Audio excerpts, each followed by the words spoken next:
evening, everyone. Please welcome Mr. Devraj Basu, a luminary in the realm of marketing communications, for an exclusive insight session. With over 2.5 decades of illustrious service, Mr. Basu has carved an extraordinary path across diverse sectors and geographies, leaving an indelible mark on every venture he has touched. From spearheading the bat business across the Southeast Asia at GST, Malaysia, to orchestrating brand successes for iconic names like Coca-Cola and Ayurvedic giants like Dabur, his career is a rich tapestry of transformation achievements. Now, as a strategic growth partner at Plus One, a leading strategic brand identity and design hub, he continues to champion creative narratives and drive growth strategies that resonate on a global scale. We are all very excited for today's session where Mr. Basu shares his insights on navigating the dynamic landscape of marketing communications, his journey through the corporate world, and his vision for the future of brand storytelling. Stay tuned for an enriching conversation with a thought leader who is redefining the art of marketing in the modern era. Please welcome him, and please, Professor Nagri, I would like you to introduce.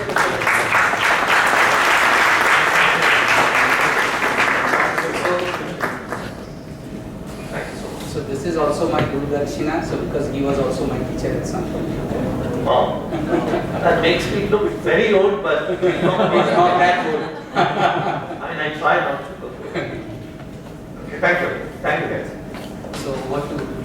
Okay, just to start, just to get you this, Himadri spoke with me about a week back, and he said that, he's been talking about it, that we are going to be having a session on branding broadly. Now it's as broad as that, branding. And I do take sessions with some management institutes and some industry bodies. So I said, okay, branding, trends, what's happening, the new AI, AR, VR, that thing which people want to hear these days. But then he said, no, what we want to know, what the students want to hear, essentially is about the hidden stories of branding. Now that's a very interesting side. It's something which I love to talk about, because only thing which I grew up knowing and which I was being modestly good at is telling stories. That's all that there is. Only thing which I know is telling stories, and hidden stories of that is something which I want you to figure out. What are hidden stories? Now, one of the things I would expect all of you is, I know time is a constraint, but to participate, to engage as much as possible. I had, in fact, thought of a little small fun exercise, but I don't know whether we'll be able to fit that in. I was hoping to actually start by 4:30, but then, the flight was kind of delayed. Okay, just to get started, so what are hidden stories? I mean, how do brands tell their hidden stories? It's a very interesting thing. I mean, stories of that, and we all know, we are all storytellers, and we are talking about content, which is what is of interest to us. Everybody is in the business of content these days. In fact, advertising, there is something called adverts now. It's all content, right? We are all the time consuming content, whether it's on television, whether it's on, obviously the omnipresent phone, so on and so forth. Now, what we are going to be talking about are hidden stories, and we are going to be trying and saying that if you can unveil the narratives that drive brand success, how hidden stories drive brand success. Just to make this little session of ours hopefully interesting, there are a few videos which are going to be playing, quite a few videos which are going to be playing, just to illustrate what we are going to be talking about. Now, the sound quality of the videos are of essence. So make sure, hopefully the sound will play out right, yeah? Whenever. Right. So what are hidden stories? Any idea, anybody guessing, what are hidden stories? Because we are going to be talking, we are going to be spending the next hour or so in discussing hidden stories. So what are hidden stories?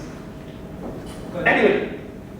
Yes, please. Conveying something about the brand, Yeah. their values, or maybe some other characteristics. Yes, surely. But so does any advert. It conveys about the brand. So why are you calling them hidden stories? They are implicit. Yes, please go ahead. They are implicit, not they are not equally explicitly. I'm not very sure what you mean by implicit, but I'll just, okay, so let me hear what you, yeah, ma'am. So, when we're talking about hidden stories, there are some things we want to tell the customer and some things that are working in the background which we don't want to let them know, but also will hold the motive behind the entire advertising or marketing campaign. I'm not so sure about not wanting them to know, but it is about, it's about digging a little deeper and finding out something. So this entire business today, we are all very skeptic. We've all gone very skeptic. Yeah? We don't trust adverts, do we? What we trust are our friends, family. We used to trust Facebook, we no longer trust Facebook. Yeah? So, it's essentially stories which seem to us as authentic and which are not. You said implicit, I would say, which are not fabricated, which are not seemingly fabricated, yeah, which have not been polished. So let me give you a definition of what we mean by hidden stories. Like I said, lesser known yet powerful narratives that shape a brand's identity, resonate emotionally with audiences, and build deeper connections beyond traditional marketing, because we all have gone immune to traditional marketing. It's been there for decades, it's been there for centuries, and we know that everybody is trying to. And today's day and age, an average person receives any idea how many messages through the day? I mean, I wouldn't even, all of you know, I mean, each one of us know how many messages come our way through the day. And everybody's trying to sell something, everybody's trying to tell us a story, give us some kind of a narrative. So, what matters for a brand is to be able to, for the brand marketeers, to be able to delve deep into the brand and figure out stories which really matter, which are authentic. Authentic with a capital A and capital C today. Yeah. Let me start with an example of, it's a little video, it's a 2-minute, I guess, long video. And all of you know about, I mean, this brand is going to be appearing a number of times in our discussion today. We know about Nike, right? But do we know how Nike got its just do it, the phrase? I mean, being marketing students, I would imagine some of you know about it. Do we know about this character called David Gilmour? Anybody? Okay, let's have, if you don't, and this is no quiz. This is just an interesting session which hopefully should give us some insights into how to make. At the end of the session, if most of us know, what we'll try and do is we'll try and do a framework. We create a framework through which we can actually we can build such hidden stories for any brand. There is a framework, and we will see, together we'll see how it works. But before that, an example of a hidden story. Chances are you've probably heard this phrase, as it's arguably one of the most iconic slogans of all time. However, very few know about its gruesome origin story. It involves this guy, this commercial, and this serial killer. Yup, that's right, a serial killer is credited for exploding Nike's business and making it a dominant force in the sports world. So, how did it all happen? This is the shocking story of Just Do It. Our story starts with this man right here. His name is Gary Gilmour, and he was born in McKinney, Texas on December 4th, 1940. Gary had quite the criminal record that started at the young age of 14. It includes multiple car theft, assault, and armed robbery charges. In 1936, at the age of 36, he was put on parole and went to live with his cousin, Brendan Nicole, who tried to help him find work. However, his job-searching efforts would come to a commanding halt.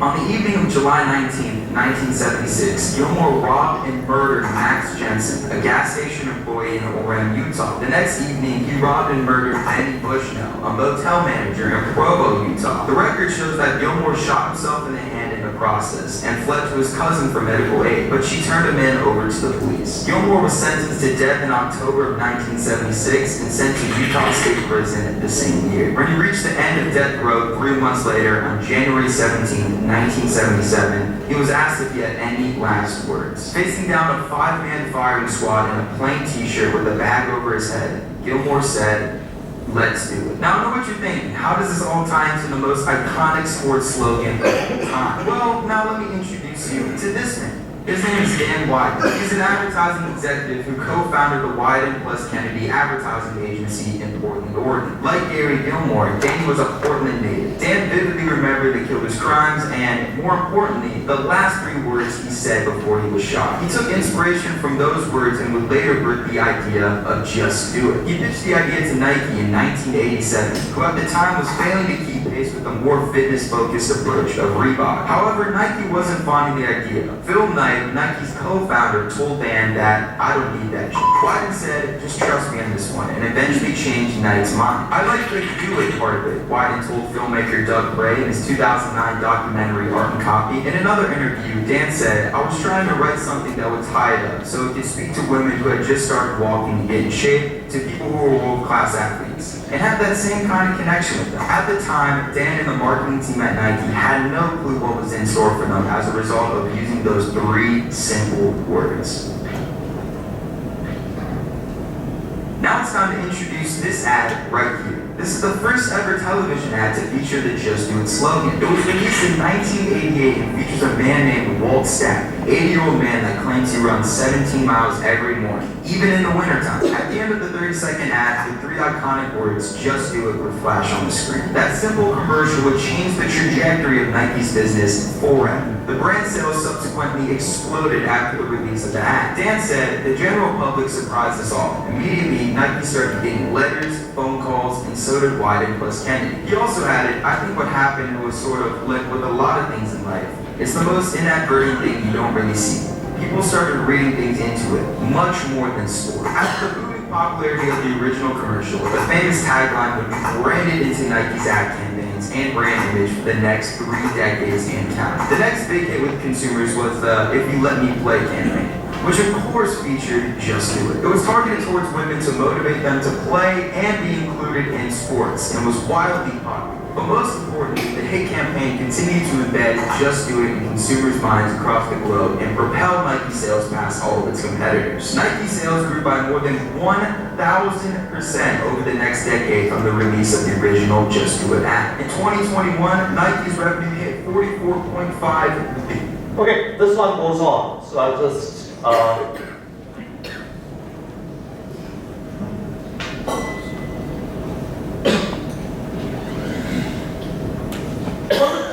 elements, when we've defined it, you've seen an example of a hidden story, None of us in this room, most of us in this room, let me say, did not know about this story. What did you do with this story? What did you, and then how do you leverage such a story? One of the things which you must look for when you're trying to create a hidden story, when you're looking for a hidden story, is it has to be beyond the surface.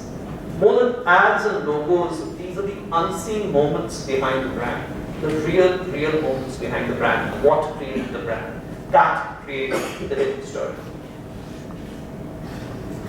They need to be number one. Number one, first filter is about authenticity. It has to be emotional.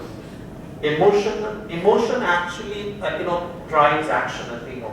While reason may be, leading to consideration, what leads to action, as we all know, is emotion. So stories of struggle, stories of inspirations, or values that resonate with consumers. We'll soon see the first ad here, which is again a real story, and that's what created this entire thing about this Will Stack gentleman who runs how much? 70 kilometers per day, and even in winter in New York. So shaping perception, that's the third element. These hidden narratives define how a brand is truly perceived and trusted. Because a brand needs to be trusted. It is not trusted by features. If a particular brand has X number of features, another brand B can be introduced with Y number of features which where Y is greater than X. That doesn't create a Y greater than X or X greater than Y. What creates a great brand, what creates a brand that stays with consumers is if consumers emotionally connect, trust it, believe it to be authentic.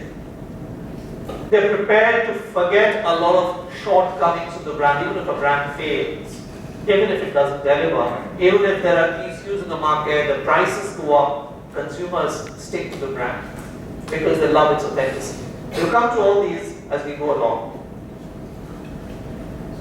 There are quite a few examples, and we said that we see a lot of examples. The 90s hidden story, empowering every individual's inner athlete. We don't need to be athletes, sometimes when we look at the Serena Williams, when we look at Brand Kobe, all these guys who featured in Nike adverts, we wonder, and we sometimes say that okay, they possibly have something in the genes which we do not. So should we even try? Should we even try and get up in the morning? Does it actually matter if I get up in the morning and go to the gym, work out, run? It does. The reason it does is not because Nike says it, because it's an inherent truth, and Nike just needed to uncover that. So it's a great brand not because it's a great pair of shoes. They're crafting some fantastically engineered shoes. A lot of guys doing that. Reebok is doing that next to us, or Adidas for that matter is doing that. But what creates a brand for Nike is something much more. Yeah.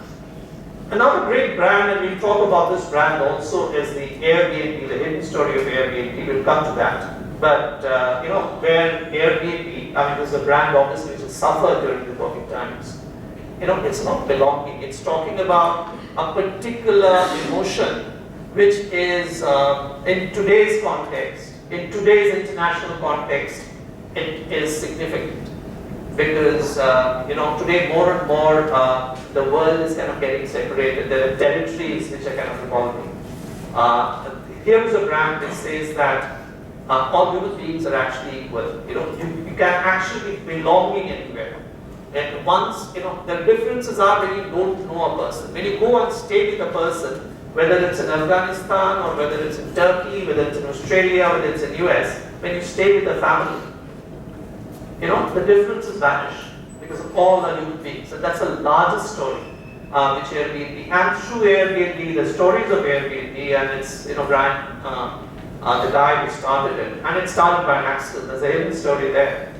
How did it start? So we'll talk about that. But first, the 90s hidden story, which became a champion advert.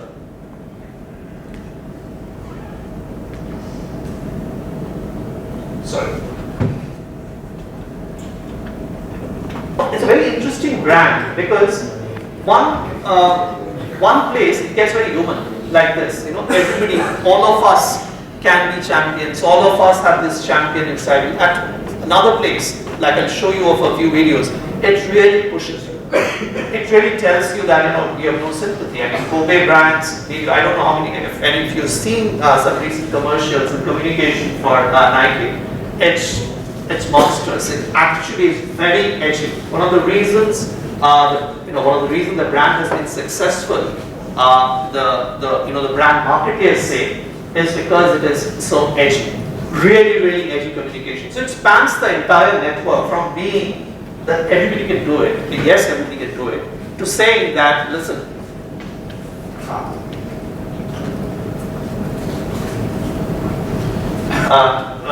While everybody can do it, some people do it well.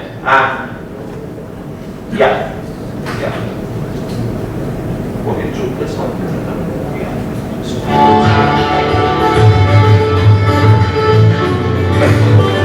I run 17 miles every morning.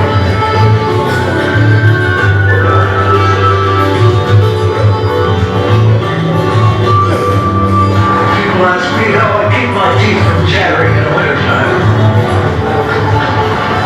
I leave in my locker.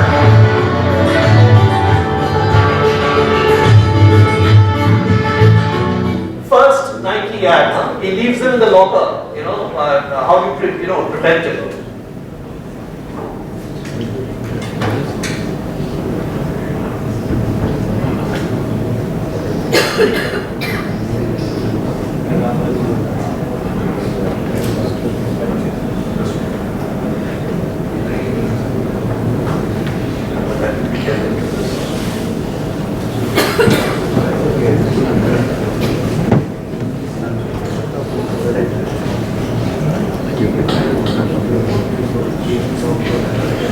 then the advert came, and the advert was this one.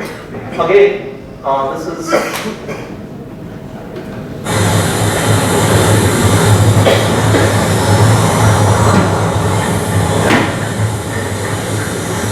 greatness. It's just something we made up. Somehow we've come to believe that greatness is a gift reserved for a chosen few. For prodigies. For superstars. And the rest of us can only stand by watching. You can forget that. Greatness is not some rare DNA strand. It's not some precious thing. Greatness is not more unique to us than breathing. We're all capable of it. All of us.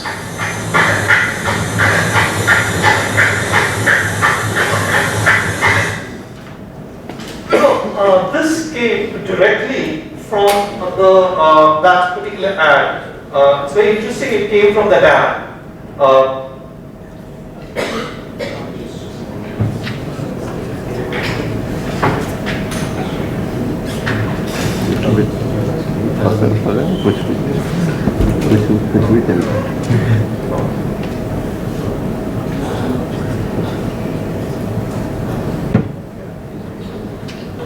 Now, here is another. So, we talked about Nike, the hidden story. The hidden story was Gilmore, do it, how it got crafted, how just do it as a phrase.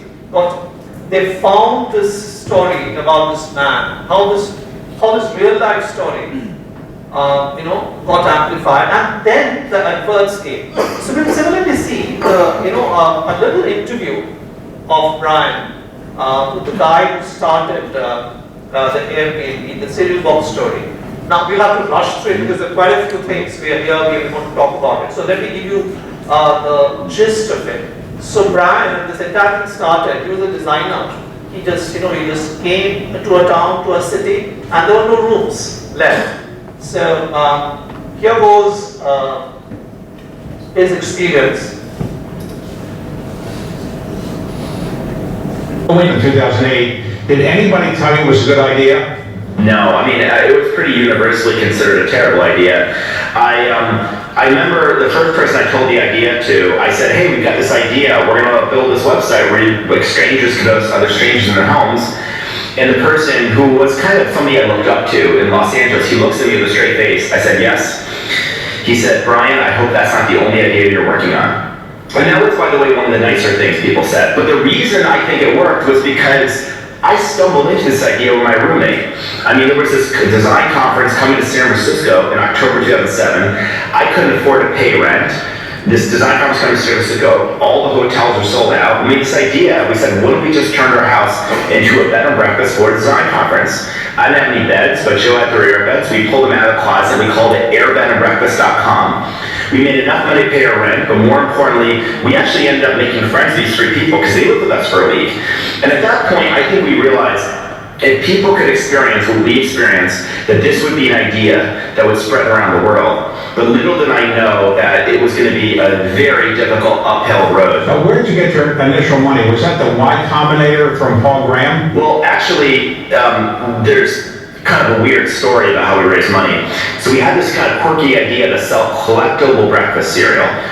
So Barack Obama, John McCain are both running for president, and we thought, the breakfast isn't selling very. We're a bed and breakfast. We're not selling beds. Maybe we can sell breakfast. And so we started selling collectible breakfast cereal. A Barack Obama themed cereal called Obama O's, which is like Cheerios. We called it the Breakfast of Change.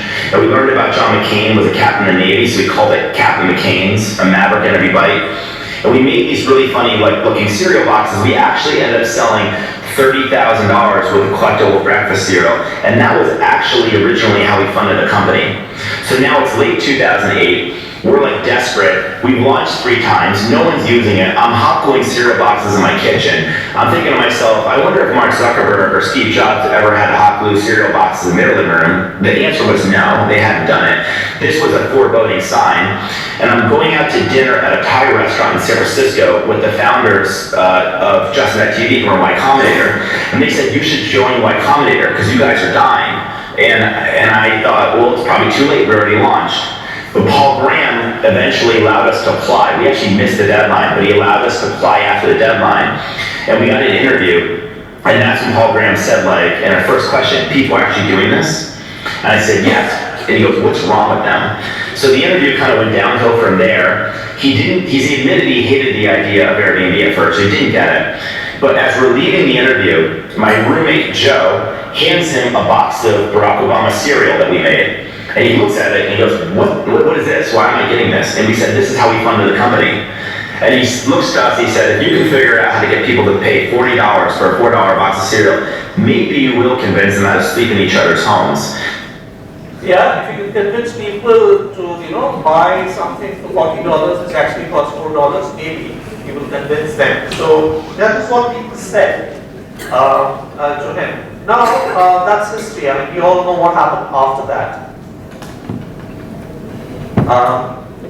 Now, that's the cereal box story. Now, do you think it's by accident that we are getting to hear about this or read about these stories? No. It is, these are planted, these are done, these are planted. These interviews are orchestrated, mind you. So these stories are only lend authenticity and, a kind of a touch of something which is very endearing a reality to the brand, which is what people are attracted to. People are not attracted to a glossy, perfect brand. It's not about perfection. It's about authenticity. It's about, people who are making mistakes, brands making mistakes, the founders making mistakes, struggling, going through their struggles, day-to-day struggles, doing their last thing, and then kind of emerging. People tend to back such people. Human beings tend to back, the somebody who's down and out. So, these kind of stories are really the leading stories. And then the adverts take on from there. Let's look at the advert here. Then while you get out of town, you have an Airbnb. Airbnb it and get paid to get away. Sorry. Beginning. And you're wondering how to get from step 1 to guest 1? Oh, nice. Airbnb setup will help you get started. If you have a kid, and that kid is headed off to college, then you don't just have an empty nest. You have an Airbnb. Airbnb it and get paid for that extra room. If you have a home, but you're not always at home, you have an Airbnb. Airbnb it and get paid while you're away. If you have a guest house where your mother-in-law stays, but she only stays for the summer, then for the other 3 seasons, you have an Airbnb. Airbnb it and get paid while she's away. If you want to Airbnb your home, but you're nervous about your first time, get help from someone who's done it lots of times. Airbnb setup will help you get started. If you want to Airbnb your place, but worry about a little Merlot turning into a little, we have your back. Airbnb it with the protection of air cover. This started recently, this, the air cover, because a lot of people, these are obviously, you're keeping your eyes ears very close to the ground. Figure out a lot of people are worried about what would happen to my home when I rent it out. So the Airbnb started the air cover. This happened last year, and it's obviously it's something that's very smart. Yeah. Why do hidden stories matter? We talked about it, but let's kind of get to it. and this is about human psychology. It's not about consumer psychology. The consumer is not a special human or anything. People remember stories. We all remember stories. And not ads. We essentially remember stories, and that's as a human being. That's as a child you remember stories. Even as a grown-up you remember stories with your grandmother. There used to be a time when children never used to look at phones. They used to listen to their grandmother or grandfather at times. So there were the stories which maybe your father, your grandfather would tell about, which emotional connections, hidden narratives that build trust and loyalty. These kind of things. Yes, this guy is genuine. He's gone through this. He's a real person. So this thing actually makes a bond, builds a bond. These stories actually, they have a unique way of setting the brand apart. You remember, you flag a particular brand by that. You flag a brand by that. Okay, the Bill Stack brand, that guy, that 80-year-old guy used to run on that San Francisco Bridge, for so many 17 kilometers every day. Whether it's, rain or shine, or whether it's snowing or whatever. It's freezing, he's still running. So that's why hidden stories matter. Any questions so far? Yeah? We'll have some discussions after this. A lot of you have actually seen this. This is a brilliant ad, closer home, and this is again supposedly a real story. See how cleverly they have done it. Strikes me about? People remember? You would remember it? Did you know that you can create a fully functional website in minutes using AI? Let me show you. Sorry about this. Skip it.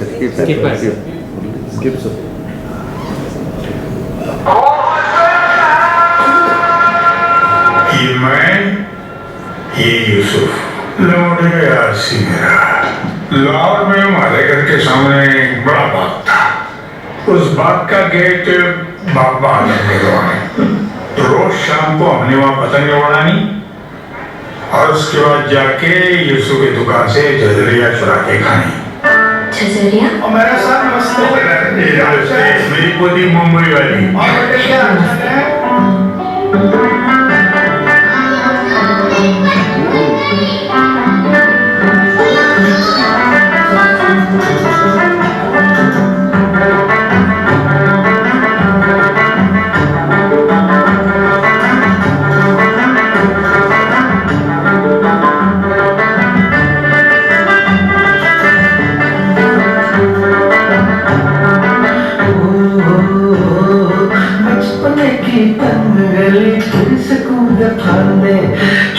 छोटी मीठी चोरी गांठ ले बांधे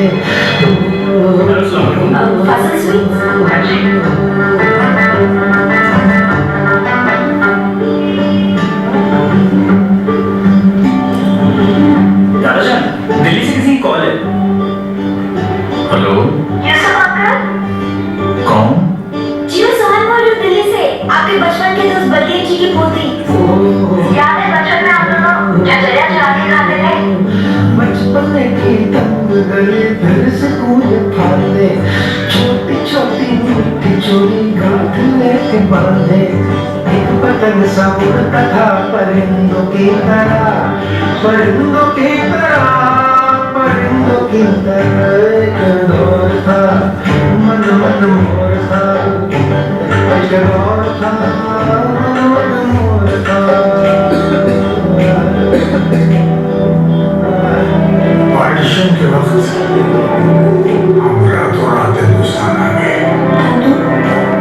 ये सबसे बड़ी आजादी है। कागजों की कश्तियों में डूब रहता हूँ, झांकती खिड़कियों में रहता हूँ। वो अभी क्या था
बिरयानी के लिए सामान ऑर्डर कर रहा हूँ। भाई वाह, टीवी में जो दिखाया वो सब लिख लिया ना? हाँ भाई, 200 ग्राम फेरन दे देंगे। There are a string of stories after this. They watch a cricket match together, they get a biryani together, they go to the malls together. There's an entire string of stories, and everywhere Google seamlessly comes in. You know, he wants to buy something from Delhi, Google tells you where to buy it from. You know, about the cricketing thing, the power goes off, the bogey immediately connects to Google to find the cricket score. It settles the score between them because, you know, that they are rooting for two different teams, but they still have the great, you know, camaraderie between them. So it's a very, very interesting thing. Now, again, what's the hidden story here? The hidden story is, you know, it's about the features of Google, and it's about something which is as real as anybody in India or Pakistan can relate. You know, we've had our dadas, you know, our grandfathers, who lived through partition, and especially in the West and the East, people know what partition has been and left their friends, their family behind. And it's so easy to believe, to buy into that story, to emote with the story. So when you're doing that, when you're emoting with the story, you're buying into the brand, and you're buying into the brand, you know, absolutely, because you know you're actually very, very favorably, you're in love with the brand, because you know it's getting these two people together, getting these two friends together. It's talking about an emotion which is as pure as friendship. Okay. Sorry about the switches. Now, there are types of hidden stories. There are different types of hidden stories. I mean, we've seen a hidden story of Nike. We've seen the story of Airbnb. There are, for example, founder stories. Now, these are just make a note of this, because when we actually attempt doing a little exercise, then these things will come up. For example, origins and struggles, like the Steve Jobs garage setup. That story. From garage, how he started this entire thing. Then there are product origin stories. Behind the scenes crafting the Legos. You know, Lego is a company which around 2003-04 was almost getting bankrupt, because very mistakenly they thought that children do not have, today's children or the millennials or whatever it is, the children, they do not have the patience. It has to be instantaneous. The gratification has to be instantaneous, which cannot be, untrue. It's possibly the farthest from the truth. And how they figured out, there's a very interesting story here. We'll talk about that story. You guys heard about a marketeer, Martin Lindstrom? Yeah? Martin Lindstrom, anybody? Okay, he's one of those great guys who talks about small data. We are all obsessed with big data, that there is this absolute need of small data. Where do we need to? So maybe another session, another time. But long story short, what they figured out was that children actually, for them to gain currency, social currency amongst their peers, they're willing to. They found this child in Germany, in a rural town in Germany, actually saving a small, pair of sneakers, which has gotten completely, faded. And it was in its absolutely beaten, that shoe. But he kept it because he was a champion skateboarder, and those shoes were a testament to his great proficiency in skateboarding. So, this meant nothing to the adult, but it meant a lot. So it's not that children were averse to actually something which is arduous, something which needs all of their time. For those of us who've done Lego, we know it takes a lot of energy and more, and it takes like hours together.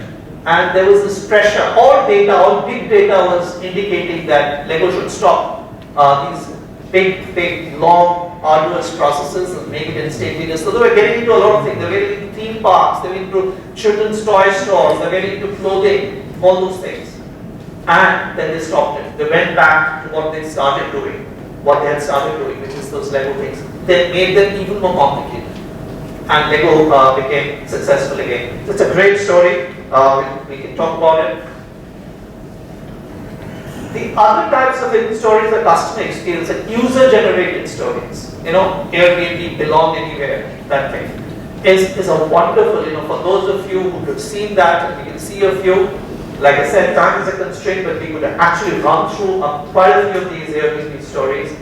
And then the reason you believe the stories, and therefore the reason you're married to the brand, is because they're not trying to sell you an apartment, they're trying to sell you a larger thought which you actually vibe with completely, which you buy into. What is the larger thought? It's about belonging anywhere. You would, as human beings, we would like to belong anywhere.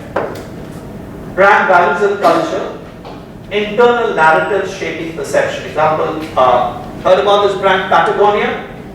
Yeah, great brand. You know, obviously, like every other brand, you know, you have a net positivity score. It's criticized also for retention. It's like a lot of brands are for lip service. Nike has been criticized, and that makes actually brands real. You know, this entire thing about the net positivity score is such a great thing. You are not aiming, please, as a brand marketer, the idea is not about perfection. The idea is about authenticity. The more authentic one is, the more authentic the brand is, the better its chance of not only survival and sustenance of prosperity. Yeah? The idea is to be authentic. It's not about glossy perfection. Remember that.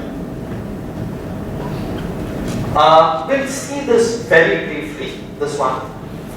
It's an animated kind of a thing. Again, it started because, you know, Apple, for all that it has done, this story, I don't know how many of you are aware of this story.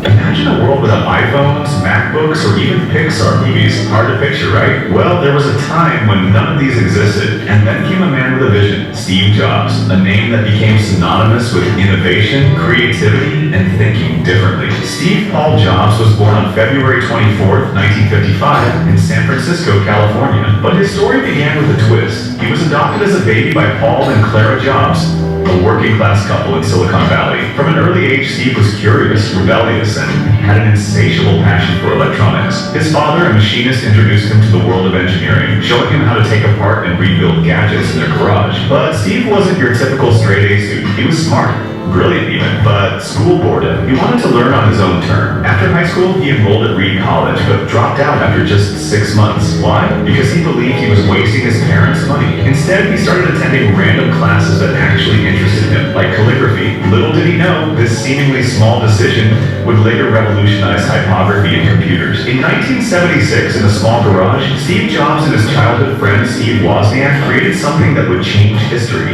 the Apple computer. With just a wooden box and a keyboard, they built the Apple I, a personal computer unlike anything the world had seen. It wasn't just for tech geeks, it was for everyone. Apple started growing fast, and by the time they launched the Apple II, it was a massive success. Steve, with his bold vision and marketing genius, became the face of the company. He wasn't just selling computers, he was selling a revolution. We could go on, about Steve Jobs, but the interesting thing about Steve Jobs is he was original, he was authentic. He was not perfect, far from it. Yeah, and it's not about perfection, it's about authenticity. I talked about the Legos bankruptcy, so we'll skip this. And it's a very insane story about how they went back. We have to cover a lot, so I just run through this. Belong anywhere. This is a very interesting thing. Very, very interesting thing. I don't know how. Hello, 3 guests checked into an Airbnb for the first time.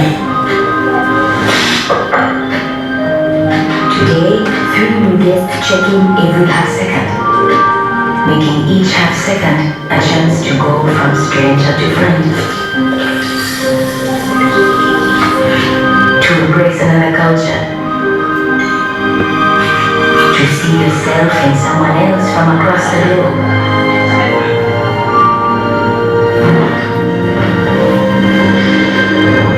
The more we interact with one another, the more we realize our differences are only imagined. People are people, no matter what side of the planet they're from.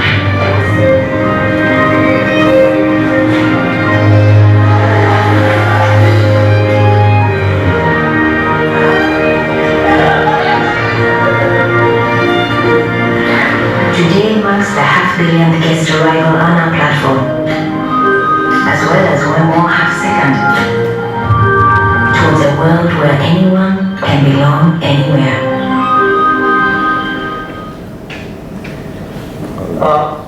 I want you to switch back to the struggle with Brian Chesky and his friend were having. Nobody there, everybody is talking, and some of the biggest minds in the business were telling him it's absolutely rotten idea.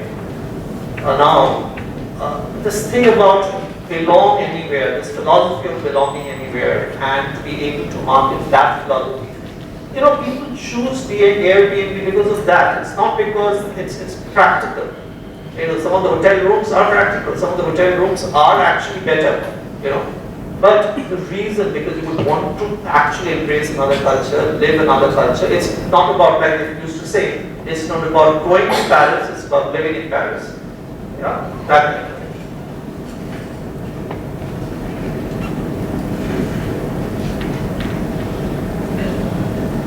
Now, if this is the story, and like I said, the adverts keep coming, and this is something which is very interesting because in today's times, when the borders are closing, all the borders are closing, there are people who are getting sent back from where, and it's not only happening in the United States, it's happening in Hungary, it's happening in Europe, it's happening everywhere in the world.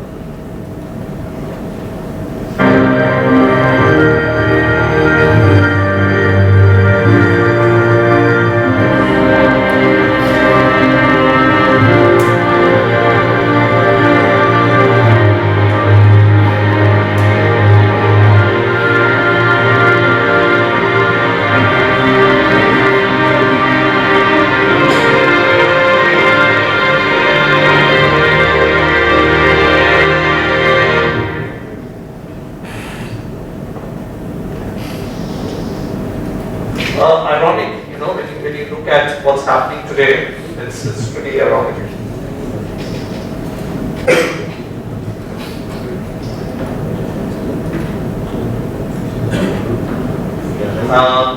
We talked about Patagonia. What's Patagonia's story? Now, again, another hidden story of Patagonia. What made the brand? Here is this German seamstress. Let's hear the story. Now, these stories get planted. This is a brand which actually, you'll see the advert after this. I'll play on right after this. You'll see this is a brand actually saying that, listen, don't buy us. Don't buy another jacket. That's what the brand is saying. Look at what this woman is talking about.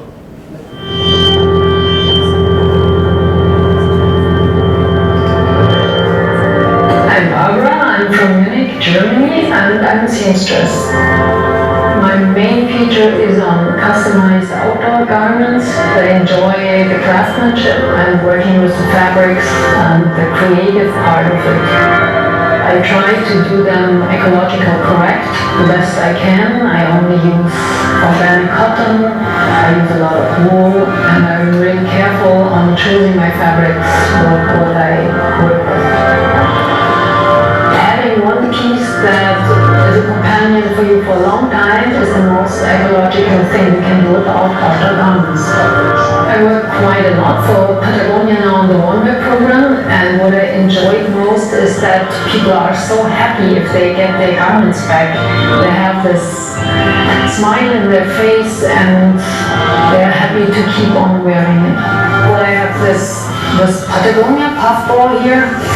I've had it for 10 years and I wore it for several mountain climbs. I always have it in my backpack with me. It's a very uncomplicated garment. So I love it a lot and it fits me perfectly. This one is a favorite of mine as well. I have it for, could be 30 years.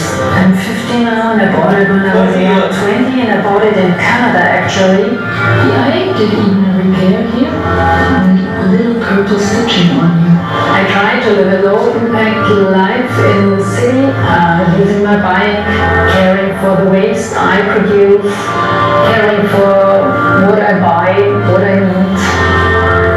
I love to be in the mountains. I love to hike up and ski down to get into areas which aren't so crowded.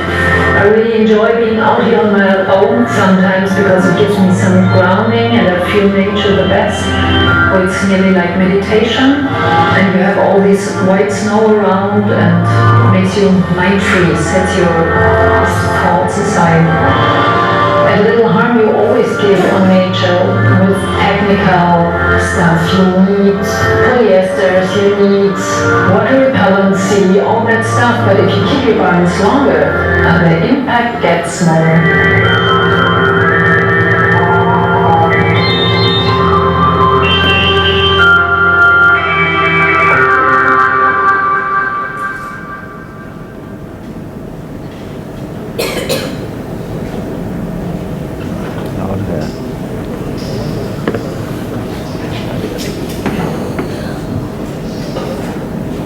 Yeah, you know, right after this, see this. That's the story. That's a hidden story, which consumers get to see when they want to know about the brand.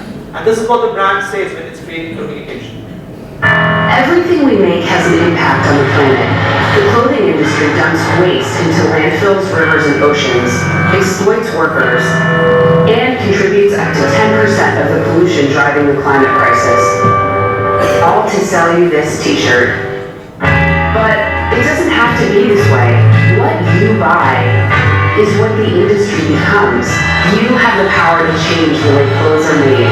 Buy less, demand more. Imagine, it's the first brand possibly to be saying that. I haven't come across any brand at least says that buy less. Some of you would have seen this Netflix, right? Buy now. Anybody here have seen this? Buy now. They quickly got rid of the film because it was one of the severest critique on Amazon as to how it's making people buy more and how it's kind of endangering the planet that we're living in. Try and see if you can get that documentary. It's called Buy Now. It came on Netflix very briefly about 4 months back, 4 or 5 months back. Yeah, it's pretty telling, that documentary.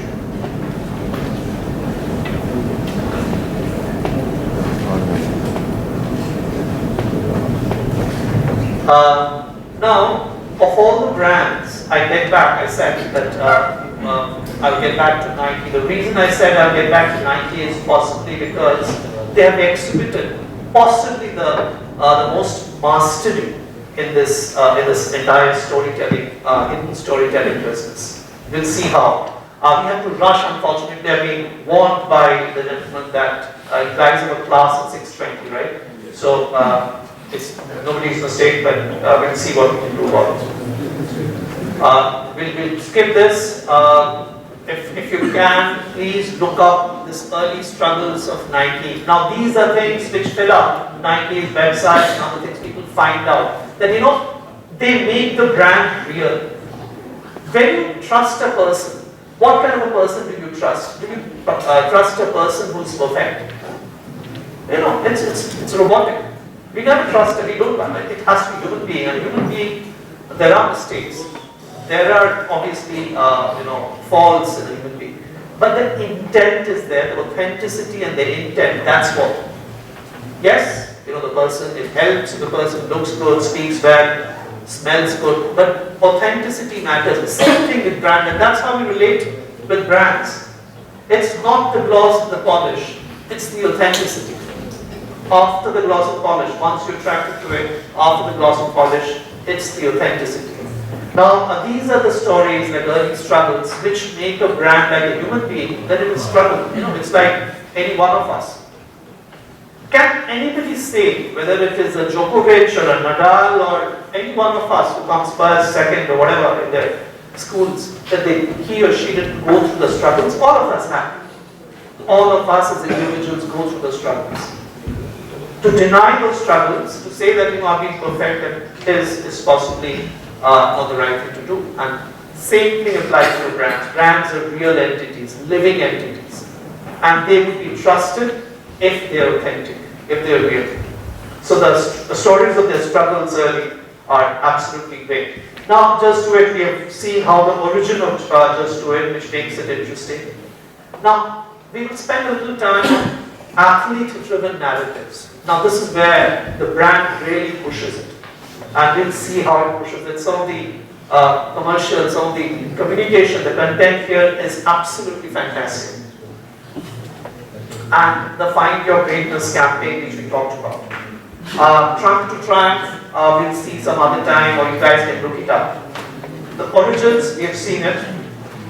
Athlete-driven stories is something which we would spend a little time. Now this is, you know about Serena Williams, and this is a story, this is a hidden story, and this is a real story, and this is what makes a brand. There's a lot of us into the planning district.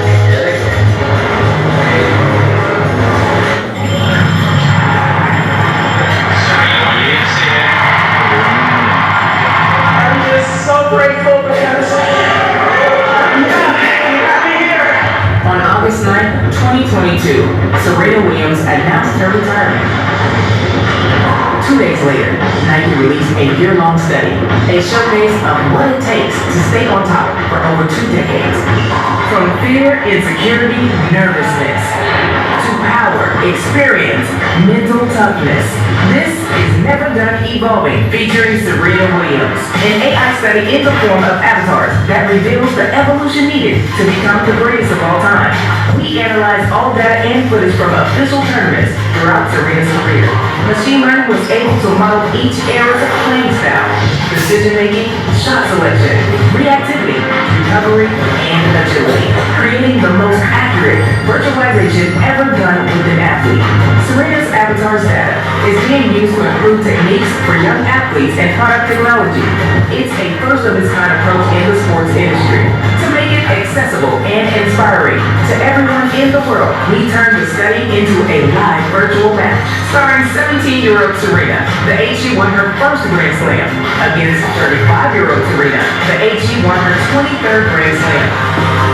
The game was the result of more than 130,000 games generated using bid-to-player technique, developed by Stanford University. At every point one, Josh Chappelle showcases the study's main insights. Well, you can just see the power on these serves from 2017 Serena Williams. We're all extremely passionate about sport. When we look at the data we captured, there's beauty in that. The lines and curves, it's like a symphony. The game broke all Nike's organic view records on YouTube and spread across mass media courts. I think this level of excellence is kept over so many decades. You know, it's unique. This is a real story. This is something which Nike actually did. And when you read about these things, you just get a sense of to the extent the brand would go to create or to help athletes. Now, while this is Serena Williams' story, what's our story? What's the, finding our greatness for the consumer story?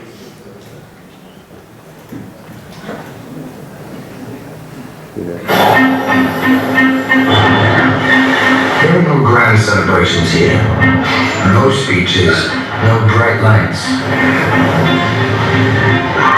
But there are great athletes. Somehow we've come to believe that greatness is reserved for the chosen few, for the superstars. The truth is, greatness is for all of us. This is not about lowering expectations. It's about raising every last one of us. Because greatness is not in one special place. And it is not in one special person. Greatness is wherever somebody is trying to find it.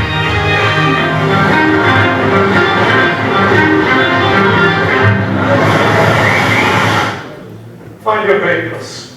Now, this little Nigerian thing which they saw, these are actual cases. This is something which, the moment you delve into it, the moment you get deeper, you'll figure out how authentic Nike has been. Now, here is a story, here is one particular advert, or one particular campaign which Nike had done. Now, this is where they're really pushing it up. So there is a very brief 10-second, I think 15-second that Kobe Bryant thing. Where he says that I don't care what you are or whatever it is, but it's just the story after that which makes it. Just watch this. I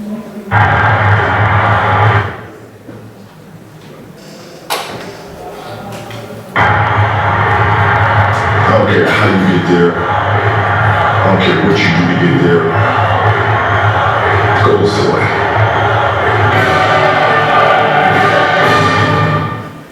Now, why would they do this? Why would they create something which is so edgy? Winning isn't for everyone. It's almost like saying that this is a brand for winners. Now, a lot of us actually can relate to it. It's about human beings love to be challenged, to be provoked, which is as real as saying that you have greatness inside it. You know, it's not about making the person populous. Yes, we all great, but it's also about pushing. You know about Manchester United, about the great coach which it had in yesteryears. And the way he would be speaking. There are lots of these examples which are there, which one can be talking about provoking. It's about pushing the individual. Just a second.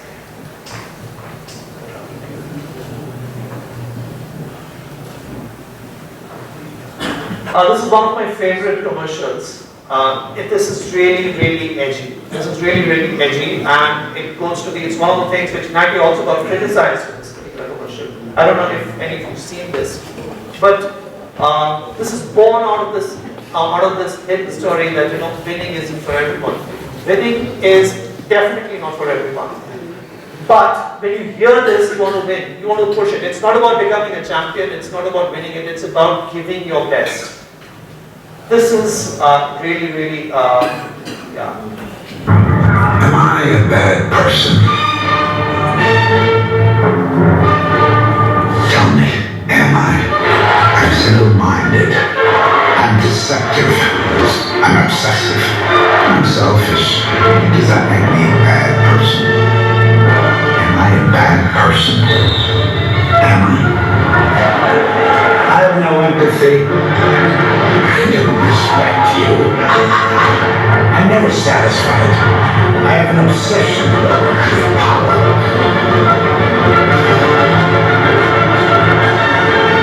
I'm irrational. I have zero remorse. I have no sense of compassion. I'm delusional. I'm maniacal.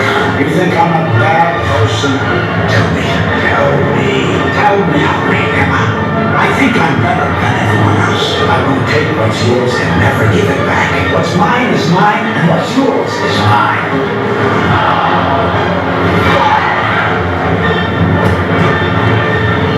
Am I a bad person? Tell me, am I?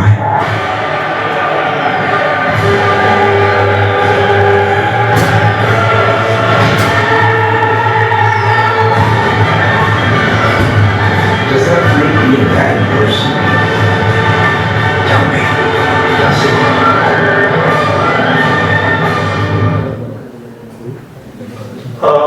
Goosebumps, right? Yeah. So the interesting thing is about this is that none of this is unreal. All these guys, all these characters are there, and they're really pushing them. So there are all these stories, all these little stories there, and they're saying that listen, they're not come from another planet, not from another galaxy. It's just to the extent they could push themselves and they push themselves. So it's about one stream. It says that you could be a champion in your field, you could be doing that for the time. Yeah, I know. So I'll just leave you with the framework and we'll finish it here today. I hope there will be another session sometime. If you guys want it, I will come down again. It's for you to consider what can you do, what we can do from this session. How can we get into a framework for doing hidden stories? How do brands unearth and tell the hidden stories? And I'm suggesting a framework here. You might want to capture this framework. And what I would want you to do, I mean, this is just a request, can you do a hidden story for your institute? This is something which you can attempt doing. What are the hidden stories? What is the hidden story of XLRI? I know it got started in 1949, you know the father who started it, about the excellent work that he did, about the labor thing, the Ranchi University, the story, all those things we know. But we can't be dealt. Now, what's the framework for that? It's not about history. It's not about getting the facts. It's about digging deep, interviewing founders, employees, and customers. Can we do that? Can we interview some founders, some employees, some people who have been involved in it? Not the founder though, but some other people. Think about it. Think about any brand. Not that you have to believe it. Think of any brand. This is possibly a framework of going about it. I'm not saying this is the only way, but this is possibly a framework of it. Finding emotional triggers. This is very important. What makes the story relatable? There are so many entrepreneurs in our country and we have such boring communication all over. But actually, I consult a few companies here in India. And I know some of the stories when the entrepreneurs tell them the stories about them sleeping on platforms and all that. They're absolutely magical. It's just that they're not told. How they created a big company, a reasonably 1,000 crore company from the village they started in Rajasthan or UP or wherever they started from. How they struggled, their struggles, how they lived, what they did. It's about finding the emotional triggers, what makes the story relatable to consumers, relatable to human beings. Consumers are not extraterrestrial people, they are human beings. Of course, today's day and age use multiple formats. Video, podcast, blogs, social media, you have the works. So dig deep, find emotional triggers, use multiple formats, and finally, authenticity over perfection. And I've said that a number of times today. It is about being real. It is not about being polished. That's what, hidden stories are all about. It's about being real. Like a relationship, you would choose somebody to be friends with if the person is real. For any friendship to sustain, it has to be real. The person has to be real. There are lots of masters, but we'll stop here. I wish we could share. There's some beautiful examples here. Besides Nike, there's some other stories, but great stories which you can learn from. But I will leave you with this. You can just make PFUA. Yeah, remember it this way. Dig deep, find emotional triggers, use multiple formats, and authenticity over perfection. Choose a brand. I mentioned XLRI because all of us here in this, you share this brand. But then if there is any other brand which you're close to, which you want to, please, let's do this exercise. This is something which we do. I'm done with certain organizations. It's a fun exercise. Yeah, unfortunately I have to stop here. I don't know whether this has been of any use, but the idea is to talk about hidden stories and leave with you the germ of a hidden story as to how to find a hidden story. So if you've got anything to get started with, I think this has been this would be in use. Any questions? Anything?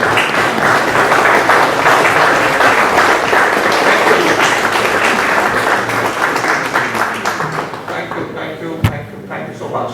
I really hope that we had more time, but maybe some other day, some other time.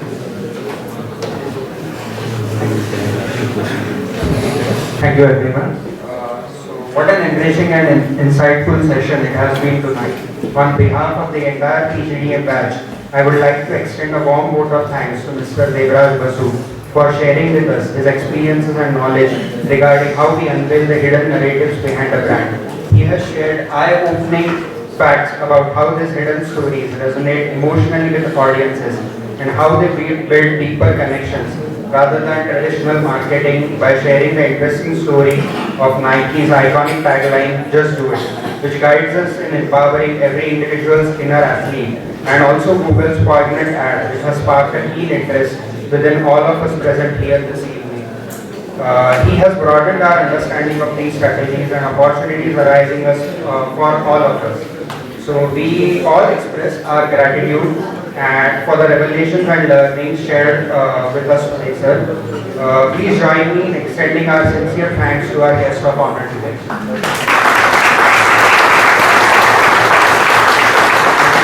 Now I would like to invite our batchmate Seema to give a memento to the guest. Thank you so much. Thank you so much. Thank you for your time.